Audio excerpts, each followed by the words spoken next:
नमस्कार। सभी किसान भाइयों का धरती बचाओ जागरूकता अभियान में हार्दिक स्वागत।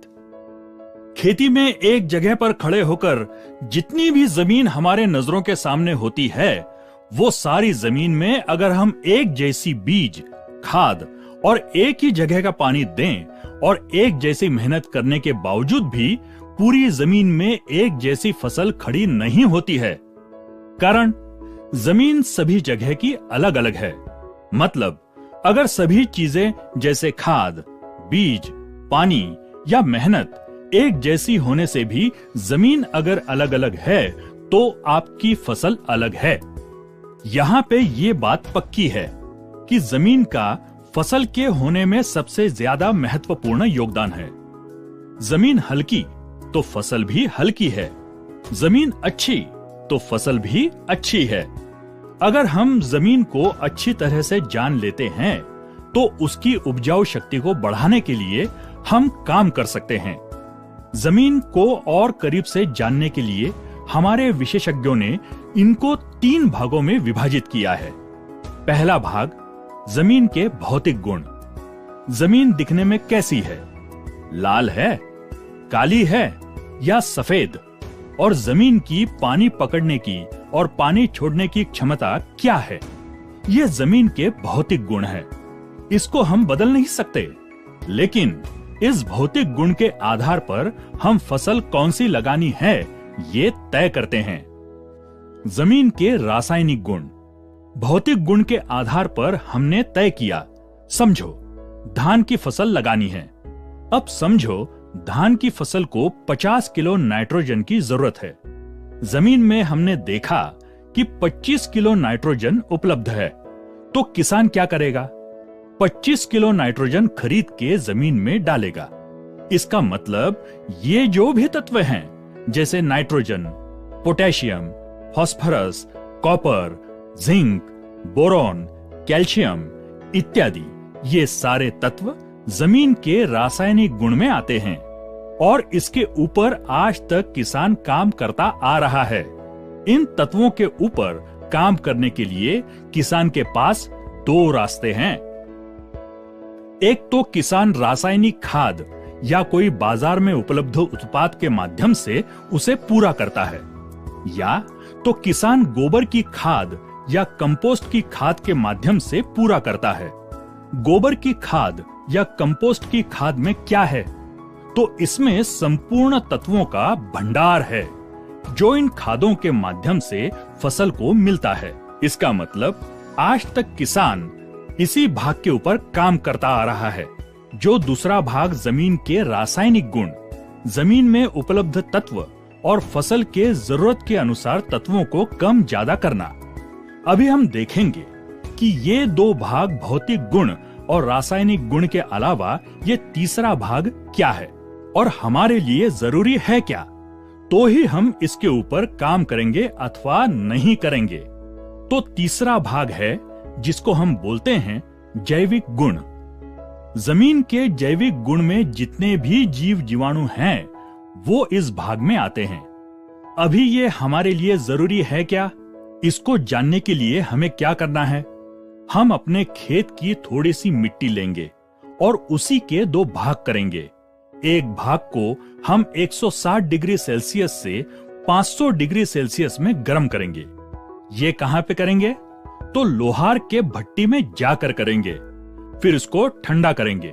उसके बाद उन दोनों भागों में बीज डालेंगे। जिस भाग को हमने गर्म किया था, उस भाग में से बीज कभी नहीं निकलेगा। ऐसा क्यों? अभी देखो, जिस भाग को हमने 160 डिग्री से ज्यादा की तापमान में गर्म किया, तो उसमें जो भी जीवाणु थे वो सारे खत्म होने से बीज नहीं निकला। इसका मतलब बीज निकलने की प्रक्रिया किसके माध्यम से होती थी? तो जीवाणु के माध्यम से होती थी। ये एक काम हो गया। अब दूसरा काम देखो, हम किसान लोग जब खाद जमीन में डालते हैं तो क्या ऐसा करते हैं कि फसल के इधर की मिट्टी हटाकर मूलियों को देखकर खाद डालते हैं? नहीं, हम क्या करते हैं, जैसी मर्जी खाद को जमीन में फेंक कर आते हैं। अब खाद तो मूलियों के पास नहीं गिरता, वो तो कहीं पर भी गिर जाता है। और फिर भी अगर 2 दिन बाद हम देखें तो फसल में बदलाव होते हैं। वो डाली हुई खाद फसल में लग जाती है। तो खाद और फसल के बीच कुछ तो हलचल हुई है। क्या ऐसा हुआ कि खाद चल के फसल के पास आ गई, या ऐसा हुआ कि मूलियां बाहर आकर खाद को खाकर अंदर फिर चली गई? नहीं, ऐसा कुछ भी नहीं हुआ। इस कार्य में सबसे महत्वपूर्ण काम जीवाणु का होता है। मुझे बताओ कि क्या जो खाद आप डालते हो वो खाद फसल एक ही समय में उठा लेती है क्या? नहीं। तो क्या जो खाद हम लोग डालते हैं वो खाद खुद को इकट्ठा करके रख सकती है क्या? नहीं। तो जीवाणु क्या करते हैं? जो भी खाद किसान डालता है उसको इकट्ठा करके रखना और फसल की जरूरत के हिसाब से खाद को फसल में पहुंचाने का काम करते हैं। ये भी सबसे महत्वपूर्ण काम है जो जीवाणु के माध्यम से होता है। अब तीसरा काम, तो देखो, बहुत सारे तत्व ऐसे हैं जो फसल जिस रूप में है उस रूप में उनको कभी नहीं लेती। आपकी भाषा में अगर बताऊं तो जैसे कि गेहूं हमारे खाने के लिए है, लेकिन अगर मैं आपको एक थाली भर के गेहूं खाने के लिए दूं तो क्या आप खाओगे? नहीं। तो क्या करोगे? उसका आटा बनाओगे, आटे की रोटी बनाओगे, फिर खाओगे। मतलब जिस रूप में है उसको दूसरे रूप में बदलोगे, फिर उसे खा सकते हैं। उसी तरह फास्फोरस, सिलिकॉन ऐसे जो तत्व हैं जिस रूप में हैं उसी रूप में फसल कभी नहीं लेती। उसको दूसरे रूप में बदलने की जरूरत होती है। उसको घुलनशील बनाना पड़ता है।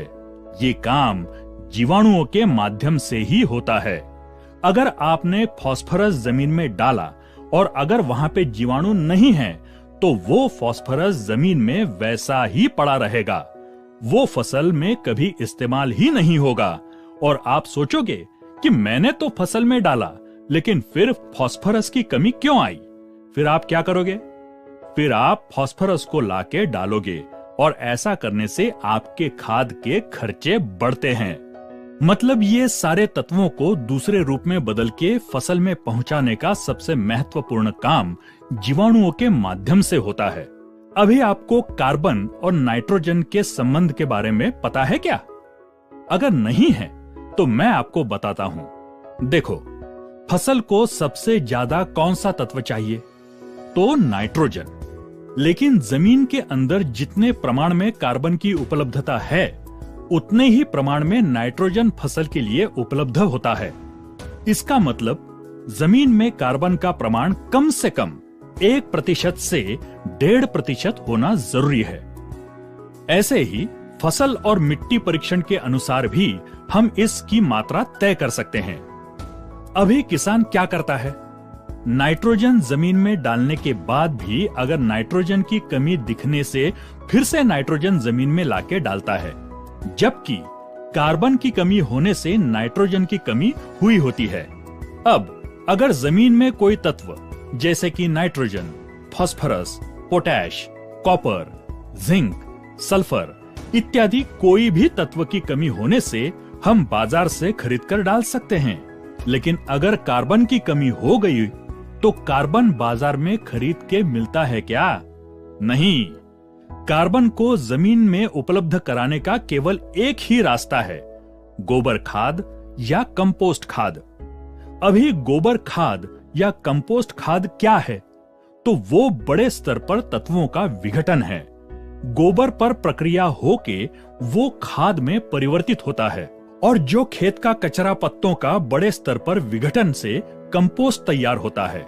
और जब किसान ये सब खेत में डालता है तो जीवाणु उसके ऊपर काम करके इस खाद का सूक्ष्म लेवल पे विघटन करके उसके अंदर जो भी तत्व हैं उनको निकाल के फसल में पहुंचाया जाता है। और उसके बाद जो शेष बचता है वो कार्बन होता है।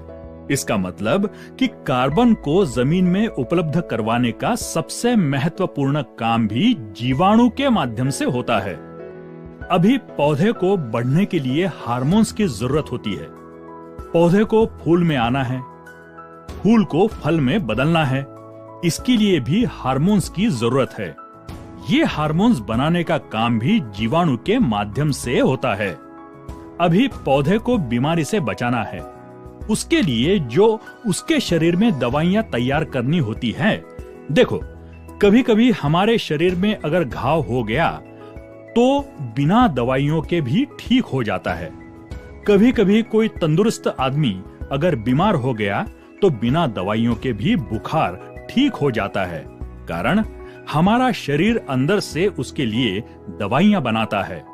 उसी तरह फसल में दवाइयां बनाने का काम भी जीवाणु के माध्यम से होता है। अब पहले से अगर देखें तो बीज निकालने का काम, साथ में जो हम खाद डालते हैं उसको खुद के पास इकट्ठा करके फसल तक पहुंचाने का काम, साथ में तत्वों को दूसरे रूप में बदल के फसल में पहुंचाने का काम, साथ में कार्बन को जमीन में उपलब्ध करवाने का काम, साथ में हार्मोन्स बनाने का काम, साथ में दवाइयां बनाने का काम, ये सारे महत्वपूर्ण काम इसी जीवाणु के माध्यम से, इसी जमीन के जैविक गुण के माध्यम से ही होते हैं।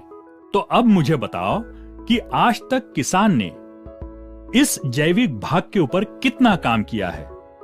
मैं किसान को एक सवाल पूछता हूं कि खेती का लेबर कौन है?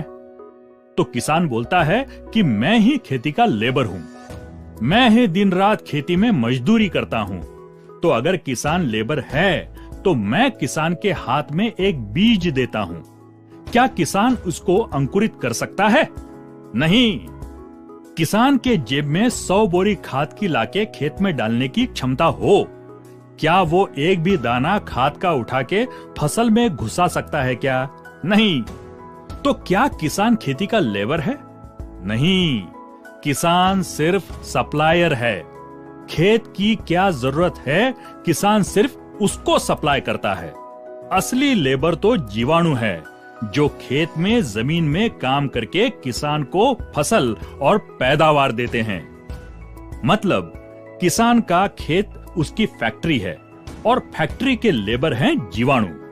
और आज तक किसान को उसके असली लेबर के बारे में बिल्कुल भी पता नहीं है। तो देखो, आज की तारीख में खेत में हमें क्या समस्या है? जो बीज हम डालते हैं वो ठीक से अंकुरित नहीं होता है। जो पौधे निकलते हैं उसका पोषण ठीक तरह से नहीं होता है। पौधे को फूल ठीक से नहीं आते हैं। जो फूल आते हैं वो फल में ठीक से परिवर्तित नहीं होते हैं।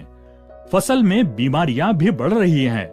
ये सारी समस्याएं, जो कि सारे काम जीवाणु के माध्यम से होते थे, वो आज नहीं हो रहे हैं। आज जहां तक मुझे पता है कि एक मरे हुए आदमी को अगर 10 लाख रुपए का इंजेक्शन लगाया तो उसमें कोई हलचल होगी क्या?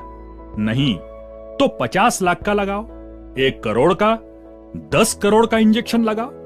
अभी देखो, 10 लाख या 10 करोड़, इसकी भी तो कोई वैल्यू है।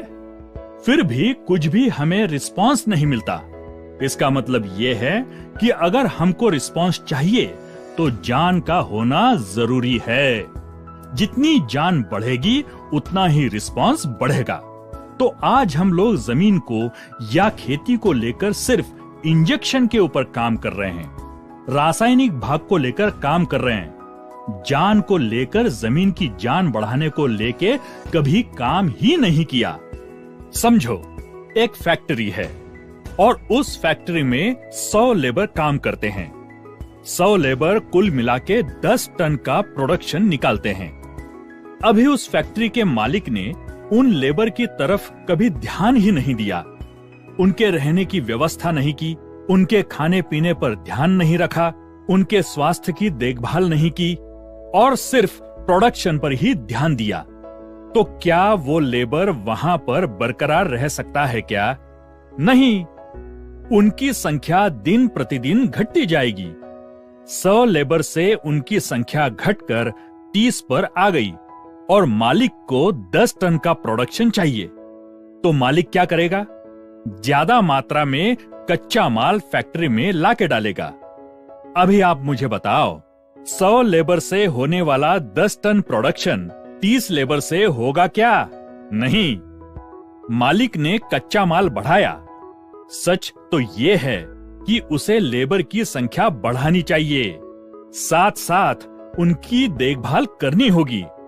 ऐसा करने से फैक्ट्री में 10 टन ही क्या, उससे ज्यादा प्रोडक्शन निकाल सकते हैं। फैक्ट्री में लेबर की संख्या, ताकत, खेत में जीवाणु की संख्या और ताकत बहुत मात्रा में कम हुई है और उसके कारण पैदावार कम हुई है। तो हम पैदावार बढ़ाने के लिए लेबर को यानी जीवाणु को बढ़ाने के बजाय खेत में फैक्ट्री में कच्चा माल ज्यादा डाल रहे हैं, जो कि रासायनिक भाग यानी कि इंजेक्शन के ऊपर काम कर रहे हैं। तो क्या आपका फैक्ट्री का प्रोडक्शन बढ़ेगा क्या? नहीं। तो अब हमारे केरन कंपनी ने क्या किया? तो उन्होंने अब ये तो बात पक्की है कि एक ही जीवाणु सारे काम तो नहीं करता, हर अलग अलग काम के लिए अलग अलग जीवाणु हैं। तो कंपनी ने जमीन के अंदर काम करने वाले जितने भी जीवाणु होते हैं उन सभी को ढूंढ के निकाला और इन जीवाणुओं की संख्या जमीन के अंदर कैसे तेजी से बढ़ेगी और तो और उन जीवाणुओं को काम करने के लिए बढ़िया से बढ़िया वातावरण कैसे तैयार कर सकते हैं, इस पर प्रयोगशाला में संशोधन करके बायो ऑर्गेनिक सॉइल सॉल्यूशन बॉस, ओरिकेन, ओनिटॉन और कैमिटॉन तंत्रज्ञान विकसित किया। सभी तंत्रज्ञान को जमीन में इस्तेमाल करने से या जलाने से जमीन के अंदर के फायदा करने वाले जीवाणुओं की संख्या करोड़ों की तादाद में बढ़ती जाती है। वैसे ही उन जीवाणुओं को काम करने के लिए पूरक वातावरण भी तैयार होता है। इस वजह से किसान की उस जमीन की ताकत बढ़ती है और जमीन में जीवाणुओं के माध्यम से होने वाले सारे काम बहुत ही तेजी से होना शुरू हो जाते हैं।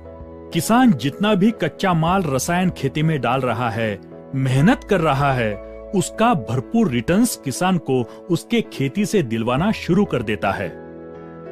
बॉस, ओरिकेन, ओनिटॉन और कैमिटॉन का इस्तेमाल किसान खेत में अलग अलग तरीके की स्लरी के माध्यम से भी कर सकता है।